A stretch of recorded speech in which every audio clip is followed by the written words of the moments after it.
Okay, last time I was talking to you, I did it again, you guys. I ran out of my 15 minutes. Sorry about that. But we're going to finish up changes of state today and start talking about gas laws, okay?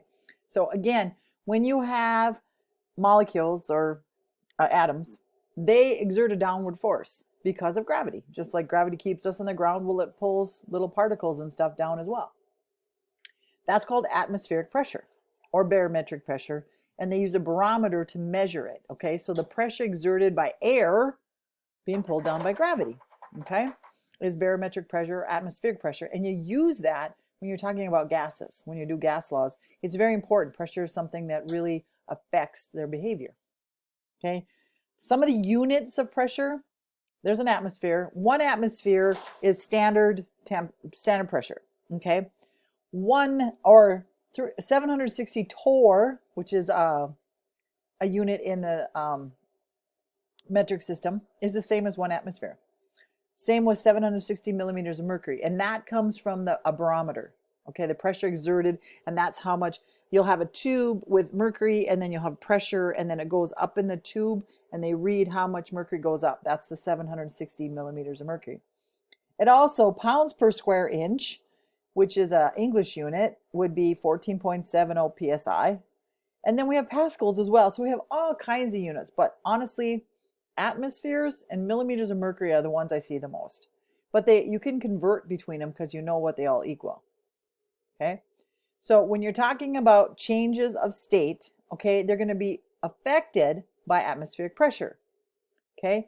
At higher altitudes, atmospheric pressure decreases. If you go to Denver, okay, Denver is the mile-high city. It's 5,280 feet above sea level, which is a mile.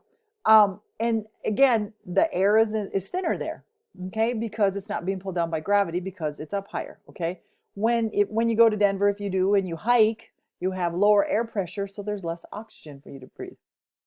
It's just the opposite when you go deep, like if you're a deep sea diver, the pressure increases because it's lower, you got more gravity there. And if you've ever heard of something called the bends, what happens is when they deep sea dive, if they go way down low, they have to acclimate their bodies to that change in temperature. They have to go like in a chamber. If they come up too fast, they get something called the bends. They actually get air bubbles in their spinal fluid, and it could kill them. Okay, so it's important that they raise little by little. They actually have chambers that they put them in that help do that. Okay, here's an example again. Here's Denver, the mile-high city.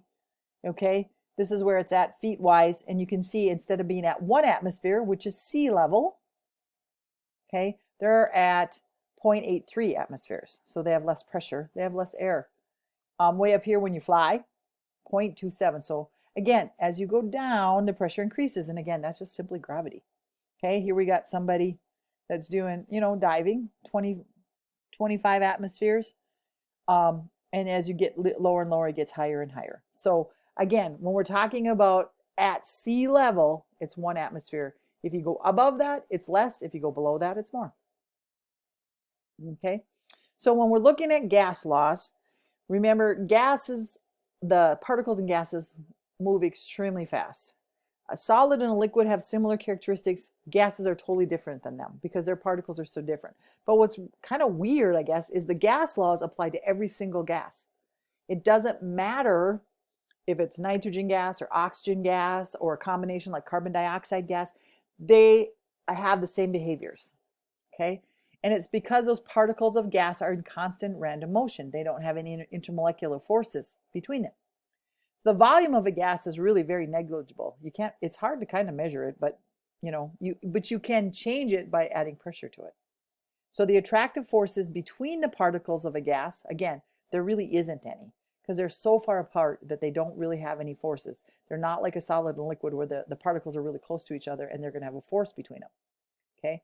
The temperature of a gas depends on the average kinetic energy. And when we deal with gases, we don't deal with the Celsius scale. We deal with the Kelvin. Kelvin is absolute zero. At 0 degrees Kelvin, everything stops moving. Okay, and that's negative 273 Celsius. So if you want to convert a Celsius temperature to Kelvin, you just add 273 to it. It's not very hard. Okay, so the macroscopic, the big properties of a gas, they have kind of 4 things that change, 4 variables that can affect a gas's behavior. One's pressure. And you increase the pressure, you do things to it. When you decrease the pressure, you do things. One is its volume. Okay, how much, gas volume do you have? Temperature. As you increase the temperature, you increase the particle movement, you have issues. And then the number of moles of gas that you have. So those are the 4 things that affect gases, their behaviors and so on.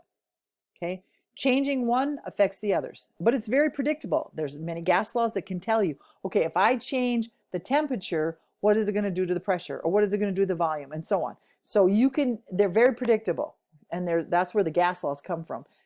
There's one gas law that just deals with pressure and volume. The one deals with pressure and temperature. There's one that deals with volume and temperature. So they have these, and there's the ideal gas law that deals with all 4. Okay, so gas laws, again, they can be what they call inversely proportional or directly proportional. Okay, if it's directly proportional, if you change one, if you increase one, you increase the other. If they're inversely proportional, when you increase one, you decrease the other. And here's an example right here. As the volume of a gas decreases, the pressure of the gas increases. Think of a balloon. If you have a balloon in your hand, okay, and you add pressure to it, you squeeze it, it gets smaller. So I'm increasing the pressure, I'm decreasing the volume. Okay, that's an inversely. If I take my pressure off, the balloon gets bigger. Okay, so that one is inversely proportional because if I increase one, I decrease the other. Okay, if you do it with temperature, that one is a direct proportion. Okay, because if you think about, well, that'll be on the next slide, but again, I always think about a balloon to keep these straight, but pressure and volume are inversely proportional. As one goes up, the other one goes down. And again, just think of a balloon. As you add more pressure to it, it gets smaller. That's Boyle's law. Boyle's the one that wrote out that law. And it follows, again, when you're talking about, he has this equation. Do I have the equation? There it is. Okay, so the pressure of the initial when you start and the volume of the initial, if you multiply those 2 numbers together, and now you have a new volume, let's say, you can find what the new pressure is. All you do is you multiply the 2 initials and you divide by whichever one of these you don't know. Let's say you know the pressure of the new one and you want to find the volume. It would be initial pressure, initial volume, and then divide by the final. And that would give you your final volume. So you can use this formula. It's actually, Boyle's law is probably one of the simplest laws to use. But another example to show you Boyle's law is when you breathe. Okay, when you inhale, you're increasing your chest cavity, right? So the diaphragm moves down, you increase the volume of your lungs, you're decreasing the pressure, so air flows in. Okay, when you exhale, you're forcing that air out, right? So now the volume of your lungs decreases. Okay, you don't have as much room, so you got to force the air out. Okay, and again, I always like to think of the balloon again because I have a balloon and it's a certain volume and I squish it, I add pressure to it, now it gets smaller. Either or, they both work. They're the same thing. Okay, another of the gas laws and things that you'll deal with a lot is temperature. And again, remember we're talking about temperature, we have to use Kelvin scale. We can't use a Celsius.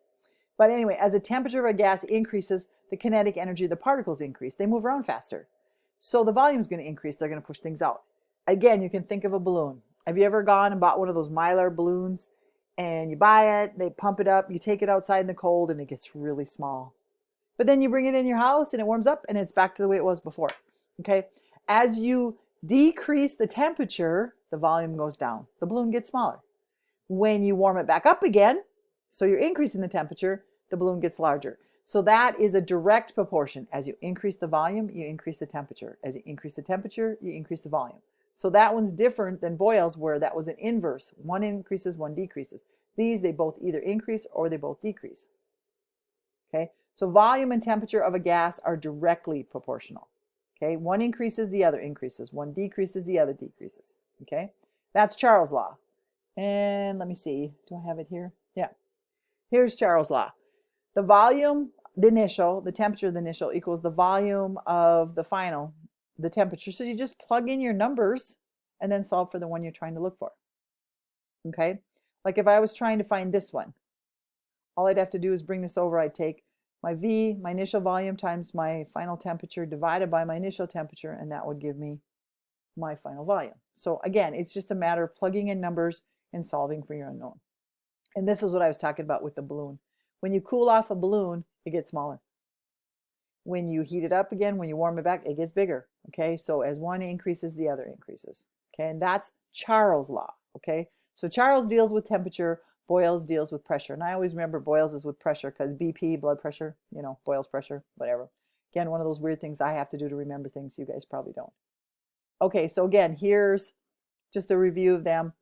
Again, we have volume is affected by temperature, pressure, and number of moles. But when we do Boyle's law and Charles' law, we're just looking at volume and pressure for Boyle's law. The other two stay constant. And for Charles, we're looking at volume and temperature. Now, there's something called Avogadro's or the ideal gas law where you're looking at the number of moles. Okay, here you can see you get the volume. N is the number of moles. T is temperature. P is pressure. Okay, this is Avogadro's law. And when you use Avogadro's law, a lot of times, if you have like grams of nitrogen, you're going to have to change it to moles first. Okay, and again, I'll show you how to do those in a little bit. But that's another law, Avogadro's law. Okay. And again, you can use this. The ideal gas law is one where you deal with just one gas, but you have the number of moles, you have the volume, you have the pressure, and you have the temperature. And if you use that law, here's the universal gas law. Okay, R is a constant. Okay, for whenever you're talking about gases, you have to use this constant. It's 0.08. 206. Usually we just use 0.082. That's enough. Liters, atmosphere, moles. This is a constant. So when you're trying to find these, you use R. Whenever you have to use R, you use this number, 0.082. Okay, it's a universal constant. It never changes. Okay, so for an ideal gas law, it's possible to calculate either the volume, the temperature, the pressure, depending on what you're missing, and find the one you need. Okay. One thing to remember about gases, excuse me, at standard temperature and pressure. So standard temperature would be 0 Celsius or 273 Kelvin, 1 atmosphere. All gases, it doesn't matter what they are, when they're at STP, standard temperature pressure, this is their volume, 22.4. So if you wanted to find the density, it's really easy. You take the amount of gas that you have in grams and you divide by its volume, 22.4. Okay, so the molar volume of a gas is 22.4. So if you're trying to find the density, all you have to do is take how much the mass of that gas and divide by 22.4, because density is mass divided by volume. If a gas is lighter than air, it will cause the balloon to float. Helium, what are some other ones? Most of them cause them to sink. Like, let's see, nitrogen, air, when you blow it up with your air, it doesn't float. So if the gas is lighter than air, then it'll float, but if it isn't, then it'll sink. Okay, again, molar mass, molar volume. Molar volume is going to be 22.4. Molar mass is how much gas do you have. Okay. Okay, and then there's one called the Dalton's law of partial pressures.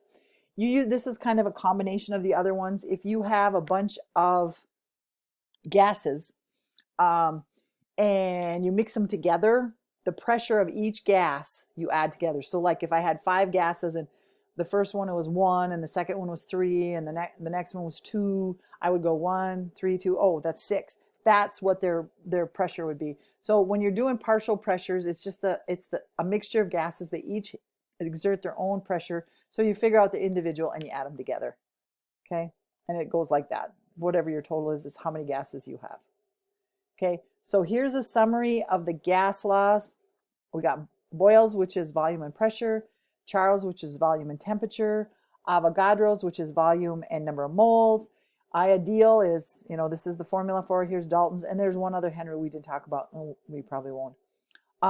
What I'm going to do, I'm going to run out of time here, but I'm going to go through some examples in the next part of the slide. So there's going to be part 1 and part 2 together, and then we'll do some gas laws. So I'm not going to get into them because I'm going to run out of time.